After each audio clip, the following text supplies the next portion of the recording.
नमस्कार, live India में आपका स्वागत है। मैं अनिल सम्राट। देखिए, रांची से बात करें तो केंद्रीय रक्षा मंत्री संजय सेठ से रंगदारी की किसी ने की है बात और 50 लाख रुपए की रंगदारी मांगी है। इसको लेकर कहा जाए कि जबरन वसूली का कॉल आने पर केंद्रीय मंत्री संजय सेठ ने कहा है कि मैंने इस बारे में पुलिस को जानकारी दे दी है। उन्होंने कहा कि मैं लगातार जनता से बातचीत कर रहा हूं।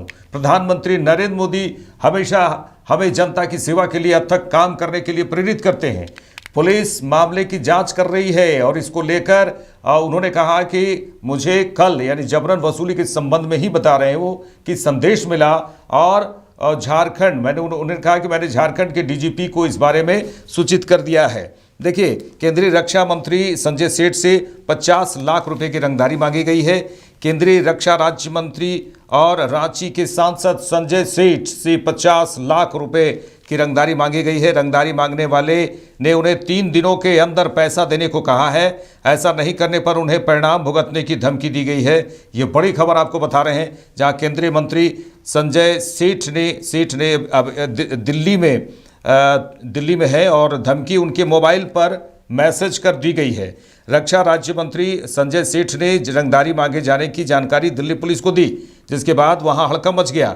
दिल्ली के पुलिस कमिश्नर और अन्य आला अधिकारी संजय सेठ के दिल्ली स्थित आवास पर पहुंचे और मामले की जानकारी ली। सूचना के अनुसार बता दें कि दिल्ली पुलिस की प्रारंभिक जांच में यह बात सामने आई है कि रक्षा राज्य मंत्री को यह धमकी रांची के होसीर से दी गई है। होसीर एक जगह का नाम है जहां से दी गई है और दिल्ली पुलिस ने इसकी जानकारी झारखंड के डीजीपी अनुराग गुप्ता को दे दी है। मामले की गंभीरता को देखते हुए डीजीपी ने तत्काल इस मामले की जांच शुरू करा दी है। संभवतः यह पहला मौका है जब किसी केंद्रीय मंत्री को रांची से फोन कर मैसेज भेजकर रंगदारी मांगी गई है और धमकी दी गई है। ये रांची के होसीर से दिल्ली में केंद्रीय मंत्री के मोबाइल फोन पर मैसेज भेजकर दी धमकी।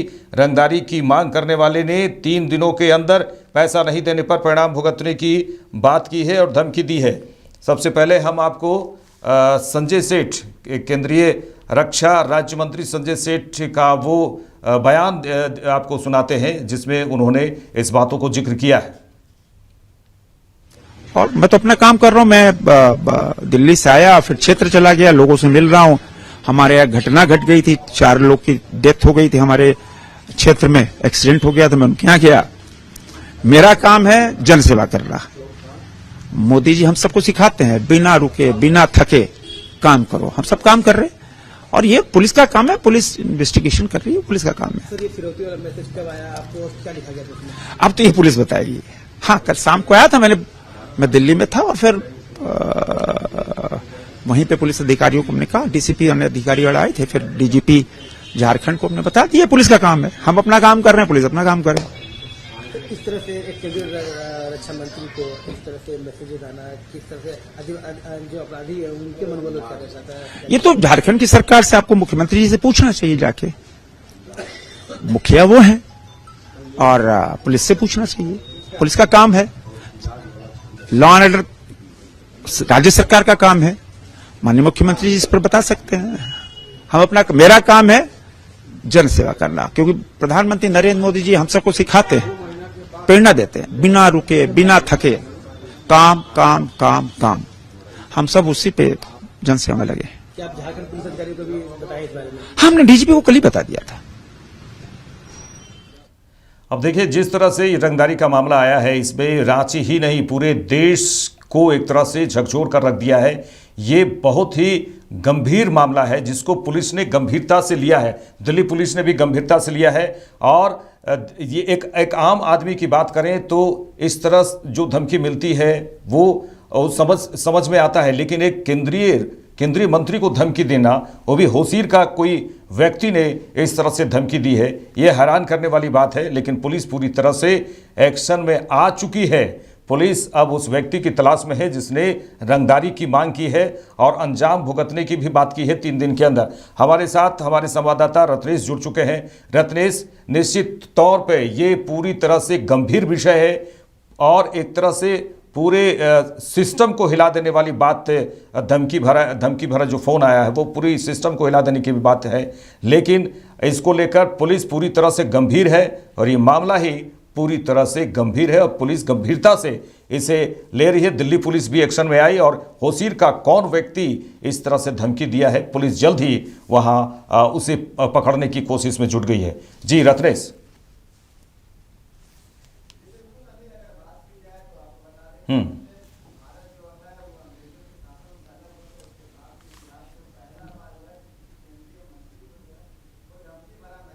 जी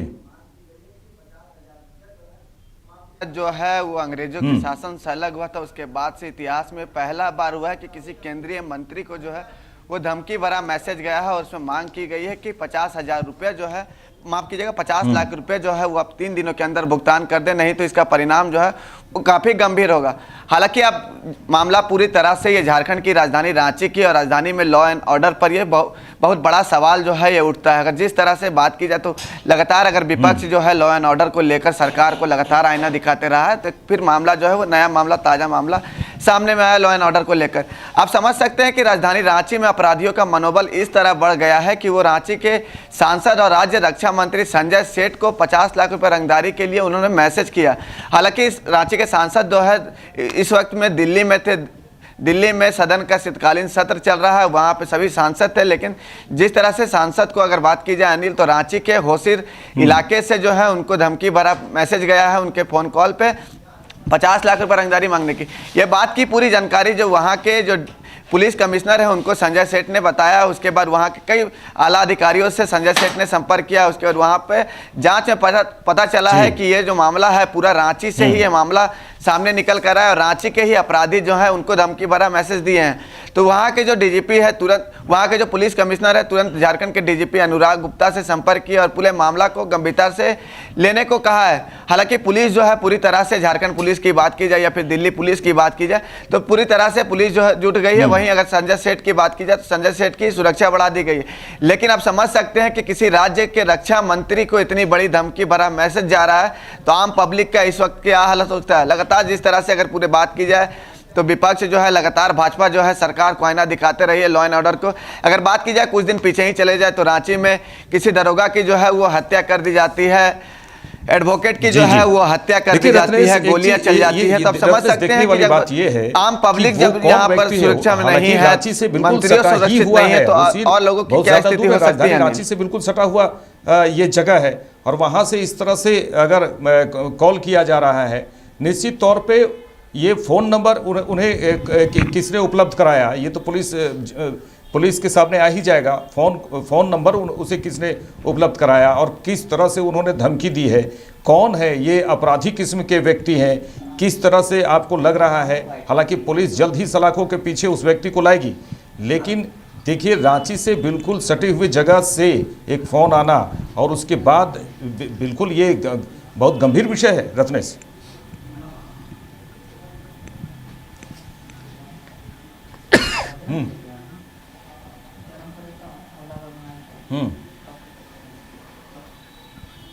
देखिए अनिल जी, बिल्कुल बहुत गंभीर विषय है, लेकिन आपने नंबर की जिक्र की तो नंबर के जिक्र आपको बता दें अनिल कि किसी भी सांसद की बात की जाए या फिर विधायक की बात की जाए तो आप गूगल पर अगर नंबर सर्च करेंगे तो वो लोगों का नंबर जो है वो गूगल पर आ जाता है। हालांकि अपराधियों का मनोबल देखिए इस तरह से बढ़ गया है कि वो अब आम पब्लिक की बात नहीं, अब वो सीधे मंत्रियों पर जा रहे हैं। अगर कुछ दिन पहले चले जाइए तो आप अगर बात की जाए तो पूर्णिया के जो सांसद हैं पप्पू यादव को भी जो है धमकी भरा पत्र, धमकी भरा कॉल जो है वो आया था। लेकिन उसके बाद जो है कई अपराधी गिरफ्तार हुए। लॉरेंस बिश्नोई के नाम से जो है वो पप्पू यादव को जो है वो धमकी मिला था कि पप्पू यादव को जान से मार दी जाएगी। हालांकि जब पुलिस जब जांच में जुटी तो दरभंगा के ही जो अपराधी थे वो ही सामने आए थे और हालांकि वो अब सलाखों के पीछे हैं। तो आप समझ सकते हैं कि अपराधी जो हैं वो काफ़ी दूर के नहीं रहते हैं, बगल के ही रहते हैं। हालांकि संजय सेठ को भी जो अपराधी जो धमकी दिए वो रांची के ही है और रांची के सांसद है संजय सेठ और रांची के कांके के इलाके के जो होशिर इलाका है, कांके के विधानसभा क्षेत्र में होशिर जो पड़ता है वहाँ से जो है सांसद को धमकी पड़ा है। तो आप समझ सकते हैं कि अपराधियों का मनोबल किस तरह बढ़ा हुआ। हालांकि संजय सेठ के फिर से आपको बता रहे हैं अनिल, सुरक्षा जो है वो झारखंड पुलिस के द्वारा या फिर दिल्ली पुलिस के द्वारा बढ़ा दी गई है। हालांकि वो रक्षा राज्य मंत्री, तब समझ सकते हैं कि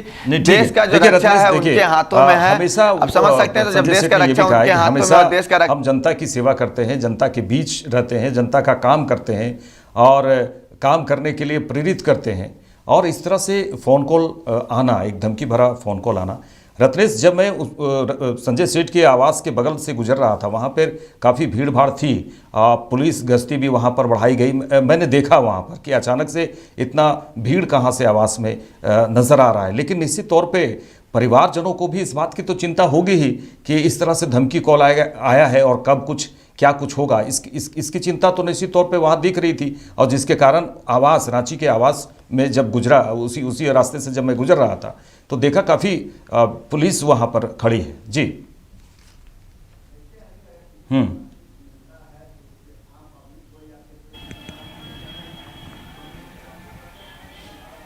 जी जी जी देखिए अनिल, अगर किसी को धमकी मिलता है तो उसके आम पब्लिक हो या फिर कोई नेता हो या फिर विधायक हो, तो उसके धमकी पड़ता है तो उसके परिवार वालों को चिंतन हो जाती है, चिंता हो जाती है। तो आप राज्य रक्षा मंत्री की बात कर रहे हैं अनिल, तो संजय सेठ को जिस तरह से धमकी भरा मैसेज गया है, उसके बाद से लगातार जिस तरह से संजय सेठ सामने खुलकर आकर मीडिया से बात करते हुए उन्होंने बताया है कि मुझे कैसे किस तरह से धमकी पड़ा है।